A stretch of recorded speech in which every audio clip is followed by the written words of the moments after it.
দুর্ভিক্ষের শঙ্কায় মিয়ানমারের রাখাইনে বাংলাদেশ হয়ে জাতিসংঘের ত্রাণ সহায়তা পৌঁছাতে মানবিক করিডোর দিতে সরকার নীতিগত সিদ্ধান্ত নেবার পর শুরু হয় সমালোচনা। দেশের স্বাধীনতা ও সার্বভৌমত্বের ঝুঁকির শঙ্কায় বিরোধিতা করে রাজনৈতিক দলগুলো।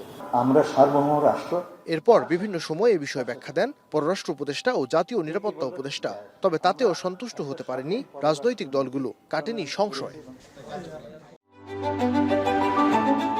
Hire Google TV, endless color, smart living. এমন প্রেক্ষাপটে এ বিষয়ে জাতিসংঘের অবস্থান পরিষ্কার করলেন বাংলাদেশে নিযুক্ত আবাসিক সমন্বয়কারী গোয়েন লুইস। কূটনৈতিক সাংবাদিকদের সংগঠন ডিকাবের সঙ্গে আলোচনায় তিনি জানান, মানবিক করিডোর জাতিসংঘের কোনো বিষয় নয়। এক্ষেত্রে সবার আগে একমত হতে হবে বাংলাদেশ মিয়ানমারকে, তবেই জাতিসংঘ এতে সমর্থন দেবে।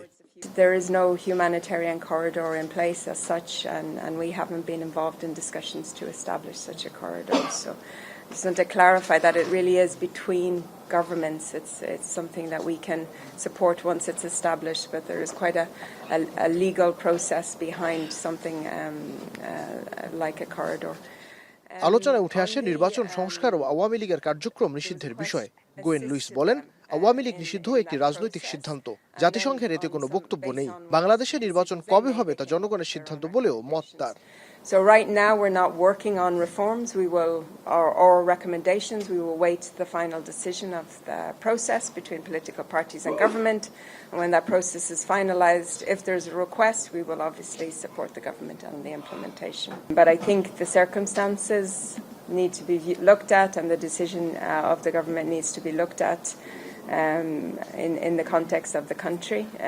And I don't have anything more to say than that. It's very much a political decision, again, a decision of the government. মিয়ানমারের বর্তমান অবস্থা রোহিঙ্গা প্রত্যাবাসনের ক্ষেত্রে বড় চ্যালেঞ্জ বলে জানান লুইস। এজন্য বাংলাদেশ সরকারের সকল কার্যক্রমকে জাতিসংঘ সহায়তা দেবে বলেও জানান তিনি। নাইম আবির, এখন, ঢাকা।